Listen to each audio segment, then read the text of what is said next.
The Assembly will hear an address by His Excellency Hassan Sheikh Mohamud, President of the Federal Republic of Somalia. I request protocol to escort His Excellency.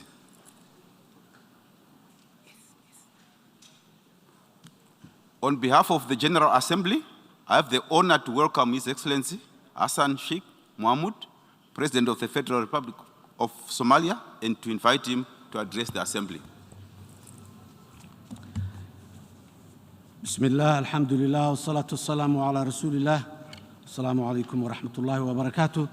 Your Excellency, the President of the 77th Session of the United Nations General Assembly, Heads of States and Governments, Excellencies, ladies and gentlemen, all protocols observed. It's a great honor and privilege to address the 77th Session of the United Nations General Assembly here in New York today. At this particular challenging time in human history, I welcome the important theme of this session which direct us all to find a transformative joint solution to the various interlocking challenges we face today. There is absolutely no doubt that today we as a community of nations collectively face the most challenging socio-economic and environmental situation we have experienced in the modern history. In fact, I can say with sadness that the situation is dire and potentially existential.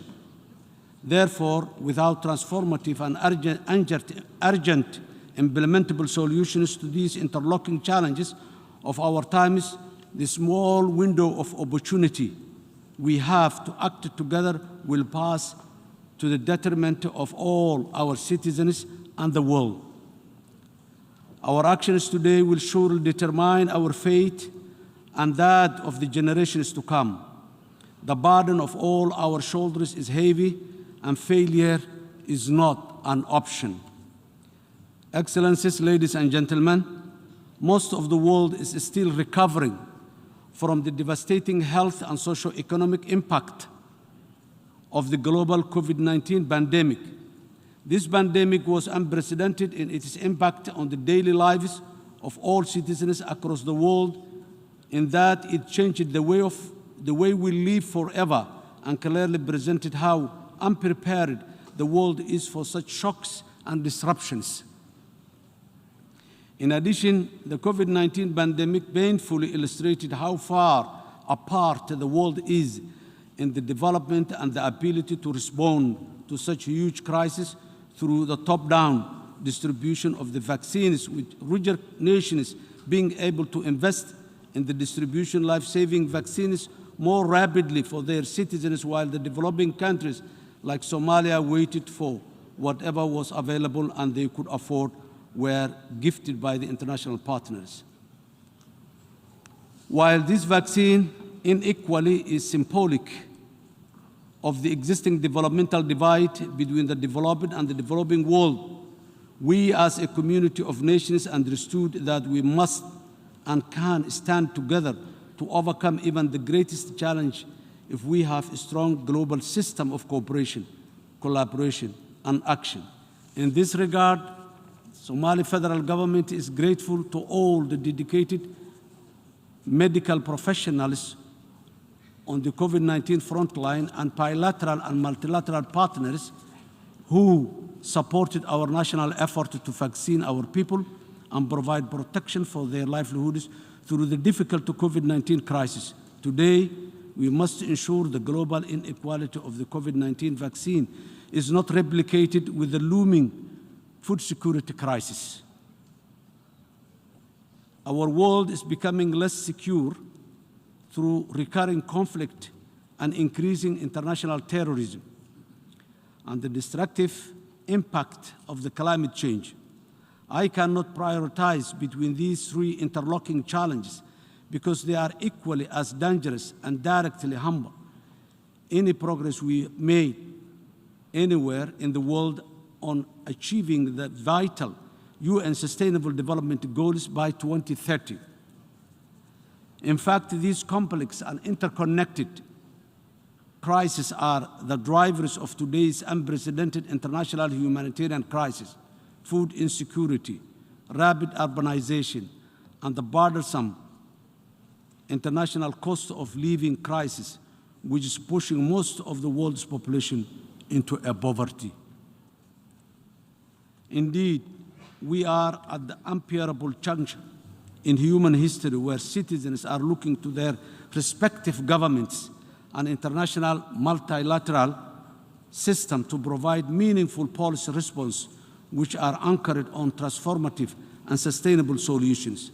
Accordingly, we as a community of nations must be more optimistic and work even more closely together rather than retreat to nationalistic isolation, which does not and cannot serve our global citizenry in this new age of interconnectivity and interdependency. In Somalia, we are working tirelessly to transition from over 2 decades of devastating conflict, droughts, famine, and developmental stagnation to a new age of stability, progress, and prosperity. However, despite our continuing effort, Somalia and its resilient people are facing some of the most complex and interconnected crises in the world. The crises include ongoing regional droughts, which is directly threatening the lives and the livelihoods of Somalia's most vulnerable communities. In fact, our government has called on all its business community, diaspora, and international partners international partners to work with us to do everything possible to avert a possible looming famine. We urge all our partners to heed our call and work with us to provide immediate support and relief to the most affected communities.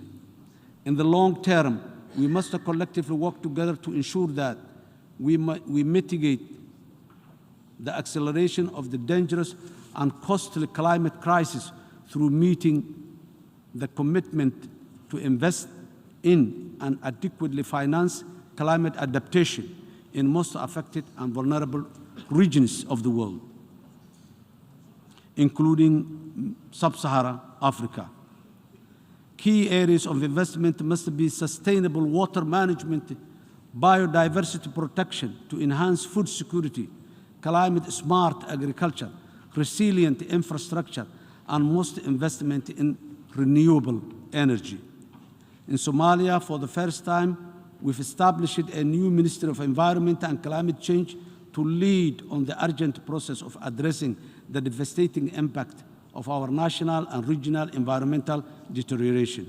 Somalia is caught between floods and droughts annually owing to climate change and poor infrastructure. Our people, who have a long tradition of living harmoniously with the nature and parallelly contributing to poisonous emissions warming the earth, are the ones that are paying with their lives today. We are therefore taking the matter of protecting our environment seriously because we know climate change is real and we are living with the evidence of its painful and destructive reality today. We also know that Somalia and the rest of the world cannot develop sustainably without the global climate crisis being jointly addressed quickly and effectively, because our whole way of life and most importantly, job-creating productive sectors of our economy, including agriculture, livestock, fisheries, and the wider blue economy, depend on the climate. Excellencies, ladies and gentlemen, terrorists are making our world less safe by the day. Terrorism remains a persistent and complex challenge which both contributes to and exacerbates all other crises, including food insecurity, displacement of people from their homes, and climate change. Terrorists have no religion or human values. They are violent criminals who seek to simply terrorize innocent people. We must continue to stand up to them with all our collective strength and effort. Nowhere in the world has there been an example of terrorist organizations succeeding against a united governments and people, let alone govern justly as they falsely claim. The most important lesson we have learned in the long modern war against international terrorists and the terrorism is that neither can be contained or degraded. They need to be comprehensively defeated wherever they are. In Somalia, we are actively fighting the terrorist group called Al-Shabaab, who are Al-Qaeda affiliate, and ISIS separately. Both are criminally misrepresenting the beautiful and the peaceful Islamic religion and values to destabilize the region, and in the process terrorize the Somali people and their brothers and sisters in the neighboring countries and across the world. In recent weeks, the unprovoked violent and senseless actions of Al-Shabaab against innocent civilians across Somalia has highlighted the urgent need for an expedited common national and international response to defeating them on a permanent basis to advance regional and global security. At the height of the humanitarian crisis, this group, which falsely claims to be Islamic, blew up desperately needed water wells, water catchments, banned transport, carrying food, and killed innocent people who were already struggling to live because of the impact of the severe drought in our country today. This is the true criminal and despicable face and intentions of the terrorists and terrorism. On our part, the Somali federal government and its federal member states, with the direct support of our brave and resilient people, are responding by challenging and defeating terrorist groups in major localities in which they still remain some parts. The Somali people have begun to organically rise up in support of their government's call to defeat themselves and their nation from the evils of terror. As recently as this past month, more towns and villages were recovered from our offensive military operations with the support of the local communities. We are now confident that some enhanced public support, our government will eliminate terrorism from Somalia. Because the Somali people have finally realized that Al-Shabaab's repressive actions will not end until we all take action to achieve this. In a nutshell, the Somali people now believe Al-Shabaab can and only be defeated, and this is our real source of energy and inspiration as a government in the fight against international terrorism. As the policy level, the Somali government will continue to work with all its partners, including the African Union Transition Mission in Somalia,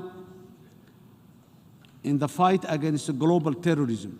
We are fully committed to doing the heavy lifting to secure our future.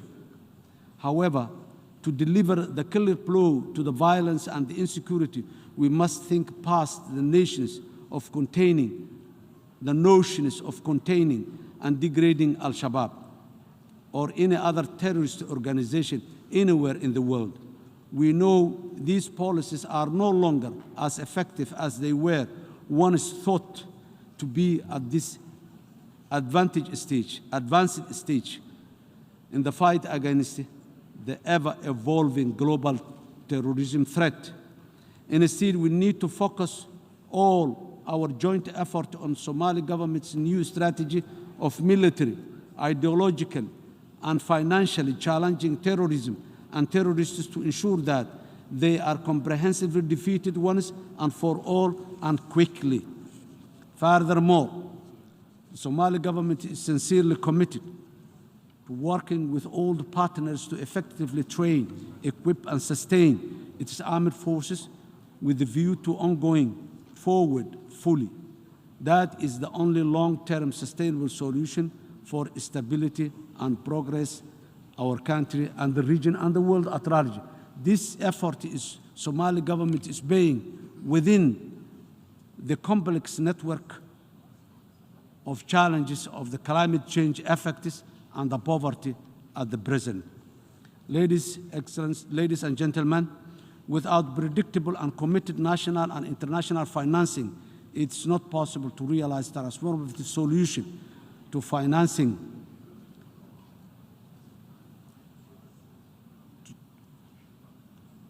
It is not possible to realize transformative solution to the interlocking challenge we face today. In Somalia, we are working to enhance our economic capacity through a rigorous economic and financial reform program. This will strengthen Somalia's economic fundamental, improve public financial management, and mobilize more urgently needed domestic resources to respond to the crisis more sustainably and swiftly.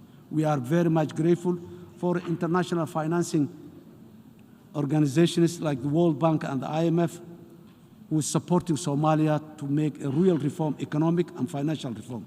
However, given Somalia's fragile economic situation as a recovering post-conflict state, financing global development priorities must be underpinned by a common international commitment to support countries like ours with more concessionary financing, capacity building, and investment in all areas that can strengthen resilience to today's multiple crises, including climate change, security, and the provision of social protection for the most vulnerable in our societies. We must also facilitate and promote private sector investment and participation in overcoming these challenges to transition from simply what is now referred to as a corporate social responsibility to common social prosperity, in which we all contribute our fair share, and our governments must facilitate and improve further the enabling environment necessary for that private investment. In conclusion, there is no escaping the global vicious cycle of complex and interconnected crises which challenges our citizens and the wider world. More worryingly, they have become repetitive and without strong bilateral, multilateral, civil society and private sector partnership, they cannot be addressed effectively anywhere or by any single nation or geographic region alone. In the absence of urgent and effective joint action starting today, the dream of achieving the UN's Sustainable Development Goals by 2030 will remain just that, a mere distant dream. On our part, the Somali government is committed and determined to defeat international terrorism with all our international partners, tackle extreme poverty, raise the environmental consciousness of our population, mitigate the worst of the climate change impact, and rebuild an inclusive, resilient, and people-centered society and economy through our successful ongoing socio-economic reform program. These are the basis for the transformative solutions that will help us mitigate and overcome the interlocking challenges that our nations face today and pave the way for a future progress and prosperity. The most important lessons we learned from dealing with the multiple complex and interconnected crises in Somalia is that we must not always be behind and plan for and respond to the worst cases of emergency. When we have many early national and international warning systems in place, it's better and more just and prudent to plan ahead and focus on building resilience by finding and financing durable solutions that help to deliver sustainable development for the most vulnerable across the world. In Somalia, we have a wise saying, and it is, one finger cannot wash a whole face. If we work together sincerely, collaboratively, as a community of nations, no challenge, no matter how big it is insurmountable. I thank you all.